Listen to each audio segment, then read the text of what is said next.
तो लीजिए सुनिए आदर्श हिंदू होटल का 17वां अध्याय। लेखक विभूति भूषण बंदोपाध्याय।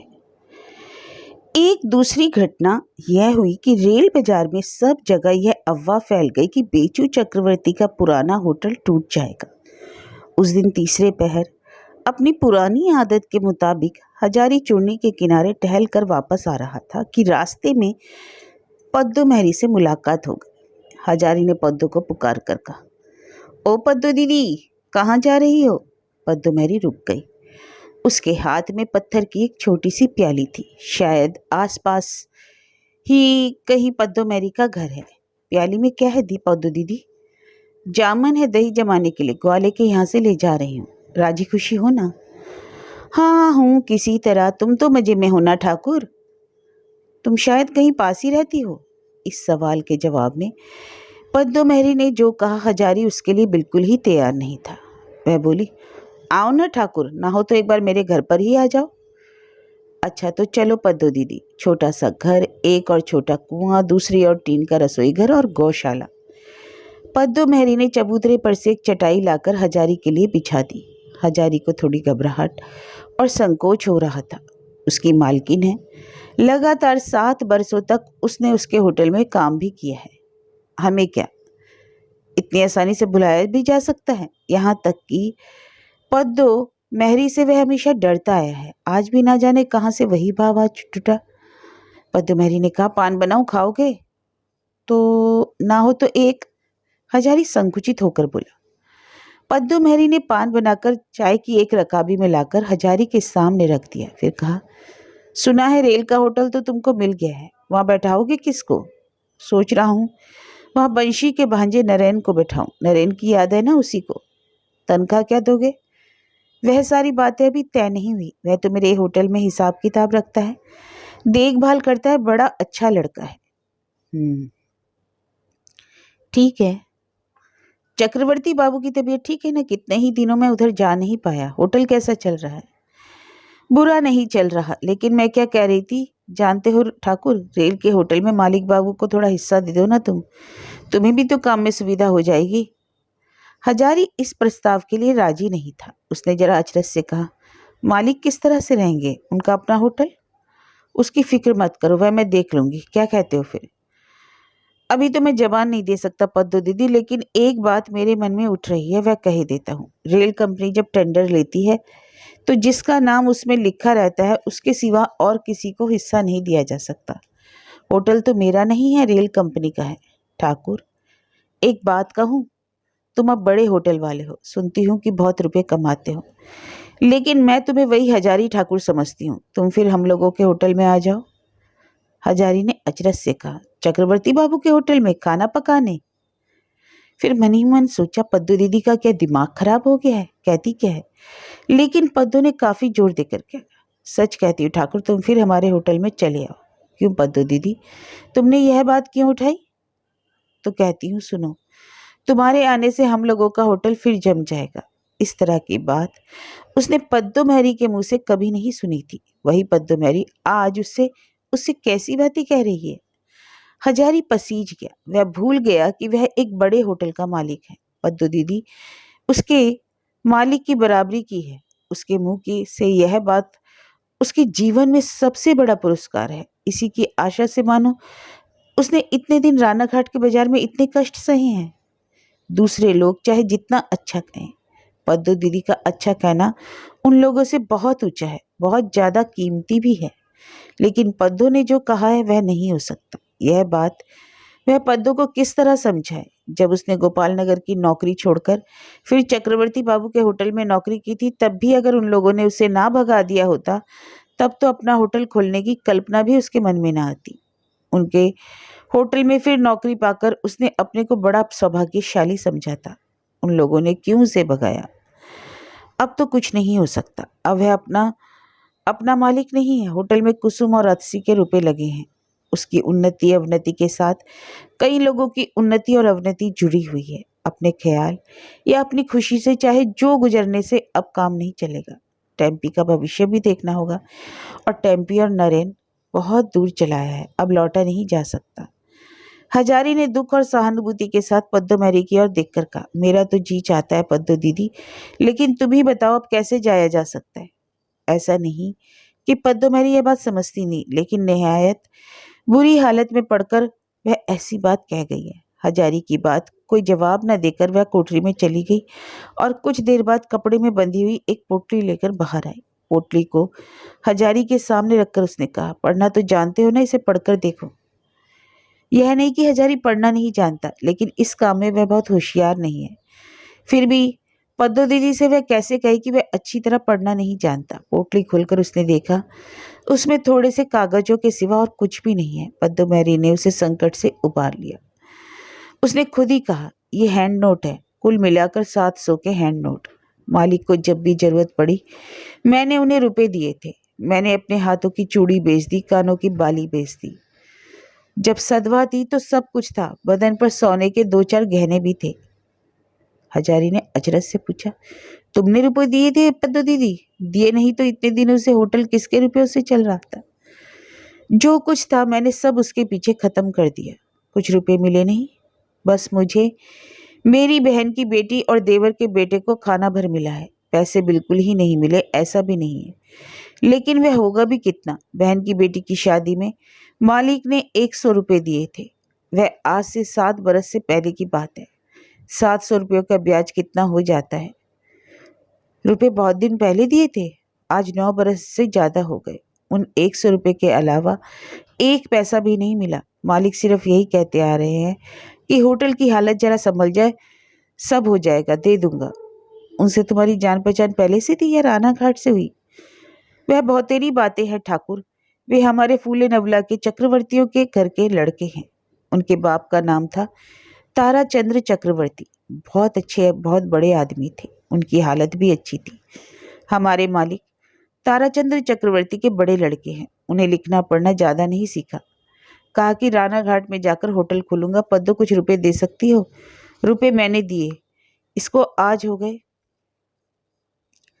हजारी ठाकुर के मन में कौतूहल तो हुआ, लेकिन उसने सोचा कि अब पद्दो दीदी से कुछ ना पूछना ही अच्छा है। गांव में इतने लोगों के रहते ताराचंद्र चक्रवर्ती घाट में बेचू के होटल्स में उसकी मेहरी का काम करना नितांत देवाधीन योगायोग था। यह पहले से ही तय किए हुए किसी इंतजाम का नतीजा। हजारी अगर ये सब बातें पूछता तो उसे दोष नहीं दिया जा सकता था, लेकिन हजारी की उम्र हो गई, जीवन में उसे कम जानकारी नहीं मिली। उसने इस बारे में कोई सवाल ना करके कहा, पद्दो दीदी हैंड नोटों को संभाल कर रख दो, सब ठीक हो जाएगा, तुम्हें रुपए भी मिल जाएंगे, इनको रख दो। पद्दो एक अजीब ढंग से हंसकर बोली, इन सबको रखकर अब क्या करूंगी ठाकुर? यह सब जाने कब का तमादी हो चुका है, पढ़कर देखो ना ठाकुर। हजारी ने अप्रतिम होकर सिर्फ इतना ही कहा, ओह, जो था वह अब कुछ भी नहीं ठाकुर। होटल के चलते सब कुछ खत्म हो गया, अब क्या रह गया है? हाथ में कहने भर को राख भी नहीं है। आखिरी बातें पद्दो मैरी ने जैसे अपने आप से कही थी, किसी खास आदमी से नहीं। हजारी को बड़ा दुख हुआ। पद्दो मैरी की ऐसी हालत उसने कभी नहीं देखी थी। भीतरी बातें वह नहीं जानता। खामखा उसने पद्दो दीदी पर कितना गुस्सा किया था। थोड़ी देर और रुककर हजारी लौट आया। फिलहाल जब वह कुछ नहीं कर सकेगा तो दूसरे के दुख की कहानी सुनने से क्या फायदा। घर लौटकर उसने एक दृश्य देखा जिससे उसे एक अजीब तरह के आनंद और तृप्ति का अनुभव हुआ। बाहर की ओर छोटे कमरे में से टेम्पी की आवाज सुनाई पड़ी। वह कह रही थी, नरेंद्र, चाय पिए बिना आप नहीं जा सकते हैं, बैठिए। नरेन कह रहा था, नहीं नहीं, एक बार इस होटल में जाना होगा, तुम समझती नहीं हो आशा, स्टेशन का होटल तो इस समय बंद है, लेकिन मामा जी के आने से पहले मुझे इस होटल की देखभाल करनी होगी। हजारी खुद भी यह बात भूल चुका था कि टेम्पी का भला नाम आशा लता है। इस बीच नरेन ने कहां से उसका पता लगा लिया। टेम्पी जिद करती हुई फिर बोली, नहीं नहीं, सब काम धाम रहने दीजिए। आपने कहा था कि आप मुझे और माँ को टॉकी दिखाने ले जाएंगे, आज आपको ले जाना ही होगा नरेंद्र। आज क्या है, ले आऊं? उस कमरे में टॉकी का कागज है, ढोल बजाकर उस शाम कागज बांट रहा था।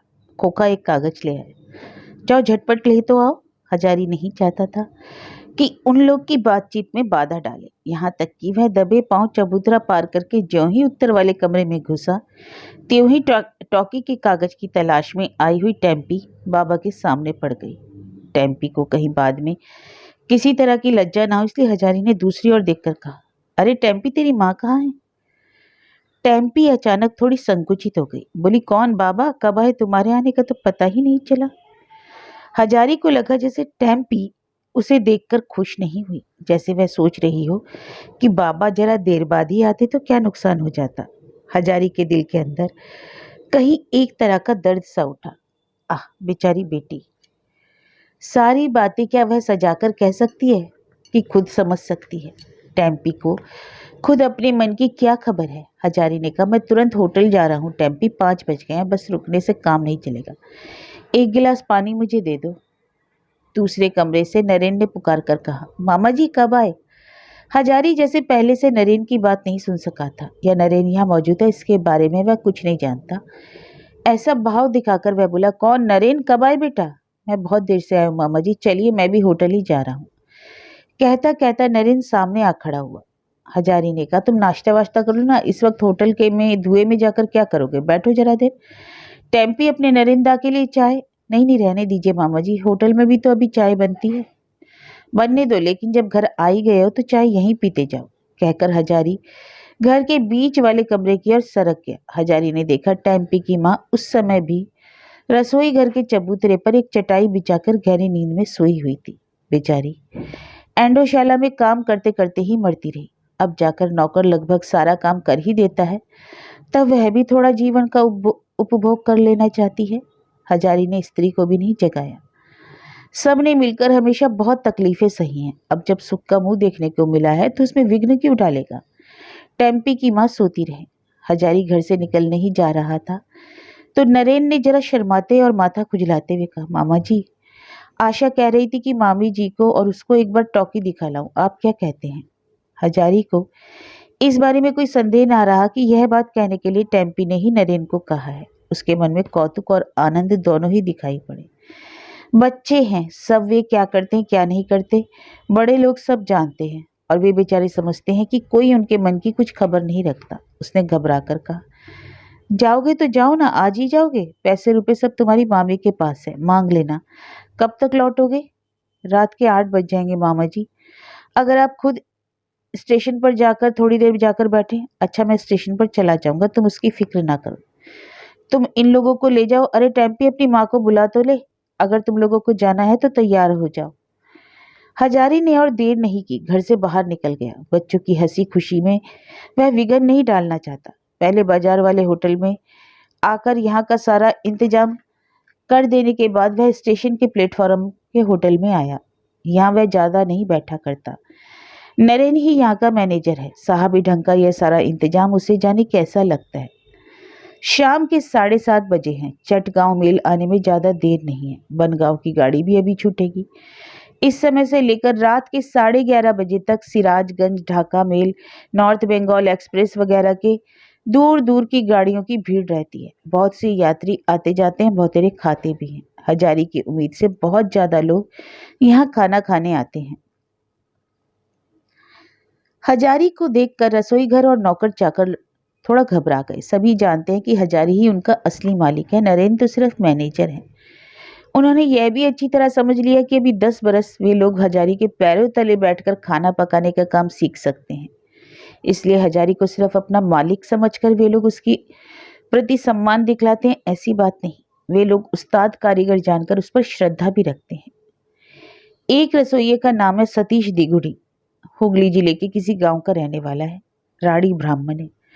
रसोई का काम बहुत बढ़िया जानता है। पहले बड़े बड़े होटलों में ऊंची तनख्वाह पर काम कर चुका है। यहाँ तक कि एक बार जहाज से सिंगापुर तक गया है। वहां कुछ दिनों तक एक सिख होटल में भी काम किया है। सतीश खुद अच्छा रसोइया है, इसलिए हजारी का महत्व अच्छी तरह समझता है और उसका कभी सम्मान भी करता है। हजारी ने उससे पूछा, क्यों दुगुड़ी, खाना सब तैयार हो गया? सतीश ने विनय पूर्वक कहा, जरा आइए ना मालिक, मांस को एक बार देख लीजिए। अरे मैं क्या देखूंगा, जहां आप हैं। ऐसी बात मत कहे मालिक, और कोई आपको समझे ना समझे, मैं तो आपको अच्छी तरह जानता हूँ। आकर एक बार देख लीजिए। हजारी ने रसोई घर में जाकर कड़ा में मांस देखकर कहा, मांस का रंग ऐसा क्यों है दिगुड़ी? सतीश ने खुश होकर रसोइये से कहा, मैंने कहा था ना कार्तिक, मालिक की आंखों से देखकर ही दोष जान जाते हैं। कहीं टेढ़ापन है, अगर कुछ ख्याल ना करे तो आज आपको बता देना होगा कि क्या गलती हुई। हजारी ने हंसकर कहा, इस उम्र में मेरा इम्तिहान लोगे दिगुड़ी? मिर्ची ठीक से नहीं पिसा है, मिर्च पुराना है, इसी से रंग ठीक नहीं हुआ। रंग आता है सिर्फ मिर्च से। मालिक, क्या यूं ही आपके पैरों की धूल रखने का उससे होता है? लेकिन एक और गलती है, वह भी बताइए। तीखी नजर से थोड़ी देर तक मांस के कढ़ा की ओर देखने के बाद हजारी ने कहा, हल्की आंच में भुने मांस में जो पानी डाला गया था वह अच्छी तरह खौला नहीं था, उसी से झाग उठ रहा है, उससे मांस खराब हो जाएगा।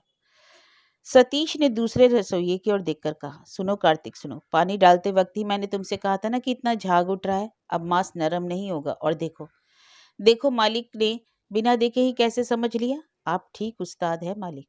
हजारी हंसकर कुछ कह नहीं जा रहा था कि इतने में ही चट गांव मेल हड़बड़ाती हुई प्लेटफार्म पर आ पहुंची और बातों का तार टूट गया। होटल के आदमी दूसरे दूसरे कामों में लग गए। खासा अच्छा मकान है, बिजली की रोशनी है, कुर्सियों पर बैठे बाबू लोग मार्बल पत्थर के टेबल पर बैठे खाना खा रहे हैं। ग्राहकों की बेहद भीड़ है।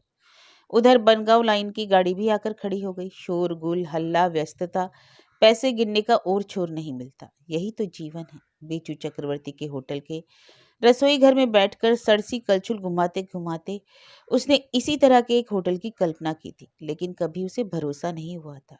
उसके भाग्य में इतना सुख भी था। इस अनसोचे क्रम व्यस्त होटल जीवन के बीच पद्महरी के जाने कितने अपमान आज सार्थक हुए। आज किसी के लिए उसके मन में कोई विद्वेष नहीं।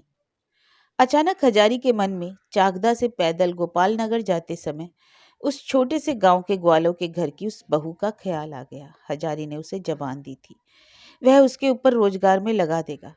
कल वह जाएगा। गरीब लड़की के रुपए लगाने की यही अच्छी जगह है। हजारी के बुरे वक्त में उसने विश्वास करके देना चाहा था, अच्छे वक्त में उसे उस भोली भाली लड़की की ओर देखना होगा, नहीं तो धर्म नहीं रहेगा।